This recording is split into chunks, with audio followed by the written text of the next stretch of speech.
Break के बाद आपका स्वागत है। आप देख रहे हैं हमारा खास कार्यक्रम बिजनेस मास्टर, जिसमें मनोज कुमार चंद जी बताएंगे आपको कि किस तरह से अपने बिजनेस को आप सही दिशा में ले जा सकते हैं और कैसे अपने बिजनेस को डेवलप कर आप एक बेहतर और अच्छे बिजनेसमैन बन सकते हैं। कम समय में कम पैसा लगाकर आप एक अच्छे बिजनेस को कैसे खड़ा कर सकते हैं। बिजनेस को आगे ले जाने का हुनर सिखा रहे हैं हमारे बिजनेस मास्टर। और सीधे ले चलते हैं आपको मुंबई, जहां मौजूद है सलामत अली। सलामत, कुछ लोग आपके साथ मौजूद हैं, उनमें से कुछ लोग ऐसे भी हैं जो अपने बिजनेस से जुड़े सवाल बिजनेस मास्टर से पूछना चाहते हैं। जी हमारे साथ तमाम मुंबई में लोग मौजूद है, बिजनेसमैन मौजूद है। आपसे जानना चाहेंगे आपका नाम और साथ ही साथ आपका क्या कुछ प्रश्न है। चाहेंगे कि आप खड़े हो जाए ताकि आपको ठीक तरह से देखा जा सके। My name is TRB Iyer. I had put in about 37 long years in the pharma industry. I have two questions to the government to ask for. Number one, I have been dealing with anti-cancer drugs for the last 20 years.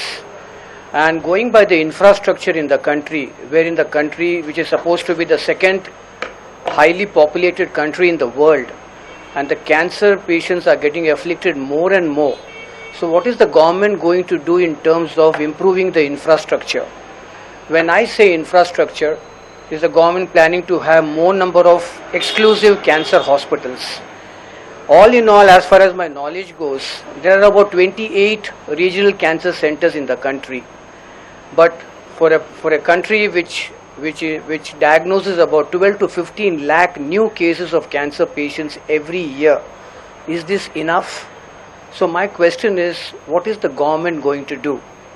For example, in our own Mumbai, we have our Tata Memorial Hospital, which is not only the biggest in Maharashtra, which is the biggest cancer hospital in the country. So what is the government going to do to replicate or to duplicate such cancer hospitals so more and more patients can be treated efficiently and productively? इसके अलावा आपसे एक चीज़ जानना चाहेंगे कि क्या आप किसी प्रकार से डॉक्टर या फिर इस तरह की चीज़ों से रिलेटेड है, या आप खुद हॉस्पिटल जो है वो शुरू करना चाहते हैं, इस तरह का कोई मन बनाया है आपने? नहीं, मैं डॉक्टर नहीं हूँ। मैं I mean working for two pharma companies in marketing and sales, और मेरा 20 साल का तजुर्बा है specially in the oncology area. तो इसके वजह से इंफ्रास्ट्रक्चर को नज़र रखते हुए और जो हमारी कैंसर पेशेंट्स जो पीड़ित है हमारे देश में, और हमारा इंफ्रास्ट्रक्चर से मुकाबला किया जाए, मेरे ख्याल में government has to do something to improve the infrastructure.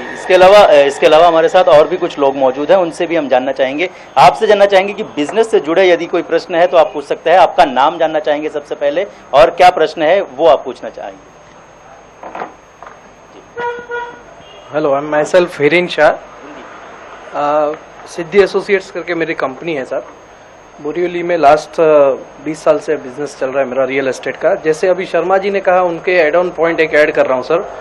जो एक्स्ट्रा कॉस्ट जो अभी प्रॉपर्टी में लग रही है, मतलब बायर को, मैंने एक डील किया हुआ था सर, तो उसमें बायर ने बोला फ्लैट तो हिरेन भाई शायद मैं ले भी लूँ, आप दिला दोगे, पर जो अदर चार्जेस है उसके लिए मुझे मेरा जो फ्लैट है नाला सोपारा में वो सेल करना पड़ेगा। तो मुझे ऐसा लग रहा है वो मजाक कर रहे हैं, लेकिन सब सही में जब मैंने भी उनको पूरा कैलकुलेशन बताया तो बोला हिरेन भाई पहले तो आज के तारीख में जो फ्लैट के रेट्स है वो फ्लैट लेना ही बड़ी बात है, लेकिन उसके ऊपर जैसे गवर्नमेंट ने service charge, service tax, VAT वगैरह अदर चार्जेस जैसे कि TDS, stamp duty, registration, parking, ये सब पकड़ेंगे तो इतना हैवी हो जाता है सर।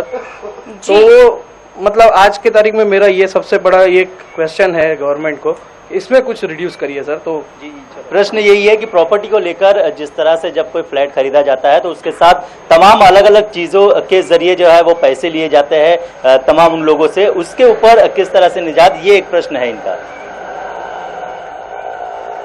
जी देखिए, सबसे बड़ी बात तो पहले ये बता दें, हम लोगों का जो ये कार्यक्रम है यह इस तरह का कार्यक्रम नहीं है कि गवर्नमेंट के प्लानिंग को या गवर्नमेंट के डेवलपमेंट को हम बता सकें, बट इतना हम जरूर करेंगे कि हम इसके बारे में पूरी जानकारी लेकर और मैं आपको पोस्ट कर दूंगा, आप वहां तक पहुंचा दोगे, ये काम हम कर सकें। जैसे कैंसर हॉस्पिटल या कैंसर के बारे में जो उन्होंने अय्यर साहब ने जो बात कही, तो उसके ऊपर में मैं उनको पूरे देश में कहाँ है कैंसर का कितना डेवलपमेंट है और किस किस हॉस्पिटल में ये कार्य हो रहा है, मैं इसकी लिस्ट में उनको भेज सकता हूँ।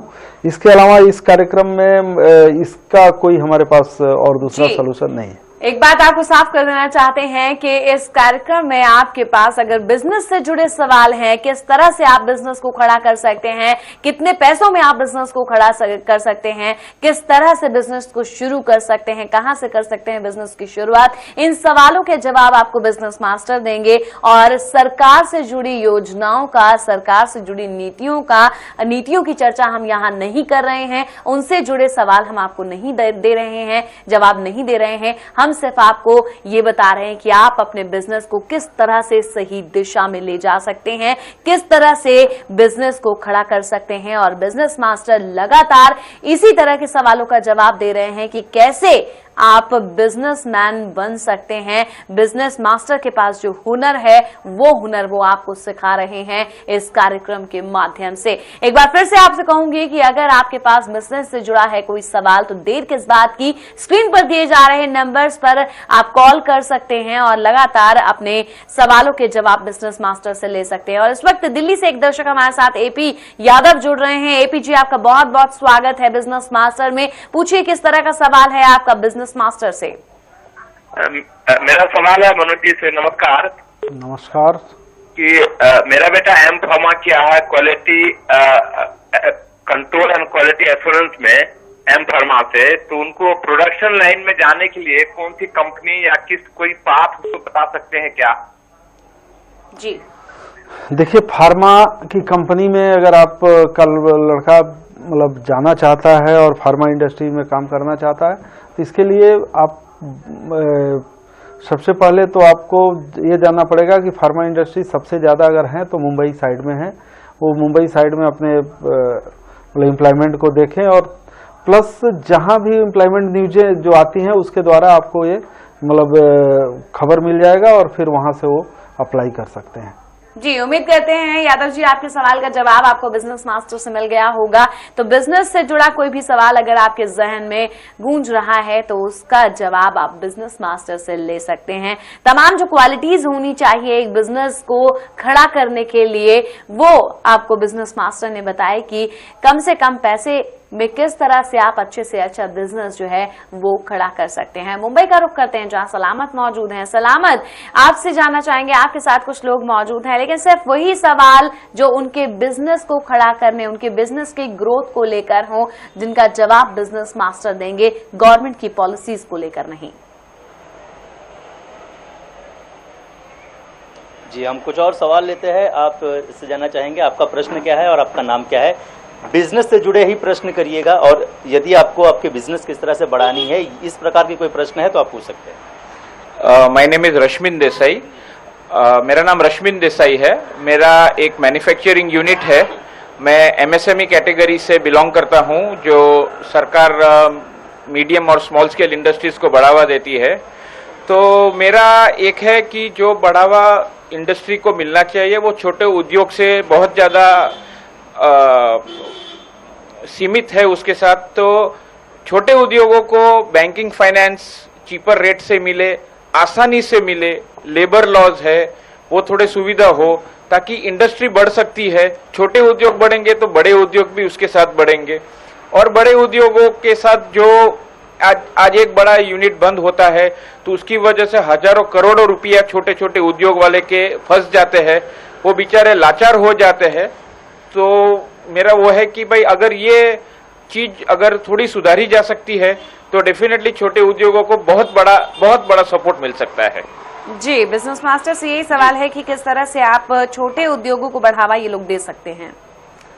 देखिए, सबसे बड़ी बात है एमएसएमई इंडस्ट्री तो बहुत मतलब काम करे छोटे छोटे उद्योगों के लिए। उसमें मैक्सिमम 5 करोड़ रुपए तक का लोनिंग का भी मतलब प्रावधान है। आप बैंक से कांटेक्ट कर सकते हैं, अपने जिले के जिला उद्योग केंद्र से कांटेक्ट कर सकते हैं।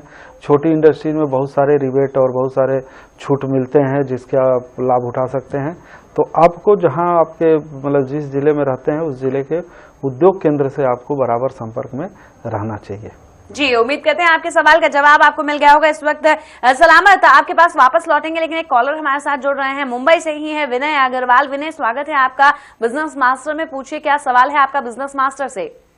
जी, मेरा सवाल है कि घर से इंटरनेट पे कुछ काम करके 5 से 10 हजार रुपया कुछ इनकम हो सकती है कोई इंटरनेट पे? जी, इनका सवाल ये है बिजनेस मास्टर कि क्या घर बैठे इंटरनेट के जरिए ये 5 से 10 हजार रुपए कमा सकते हैं? इंटरनेट के जरिए से तो आजकल बहुत बिजनेस चल रहा है। आप भी अपना व्यवसाय चला सकते हो। एक आप छोटा सा वेबसाइट बना लो और एक छोटा सा गोडाउन भी आप अपने घर में भी रख सकते हैं और उसके माध्यम से आपको ऑर्डर मिलेंगे और आप उसकी सप्लाई करो। एक बहुत अच्छा अपॉर्चुनिटी है बिजनेस का। तो ऑनलाइन स्टोर जैसे कि आप उसकी ओपनिंग कर सकते हैं और घर बैठे ही इंटरनेट के माध्यम से अपने बिजनेस को बढ़ा सकते हैं, ऐसा कहना है बिजनेस मास्टर का। लगातार बिजनेस को लेकर हम चर्चा करते रहेंगे, आपके सवालों का जवाब बिजनेस मास्टर देते रहेंगे। और आज का जो युवा है वो यही चाहता है कि जल्द से जल्द, कम पैसों में, कम समय में हम जल्द से जल्द एक अच्छे और बेहतर बिजनेसमैन बन सकें। लगातार बिजनेस मास्टर लगातार जारी रहेगा। फिलहाल रुकेंगे एक छोटे से ब्रेक के लिए, जल्द लौटेंगे, आप बने रहें हमारे साथ।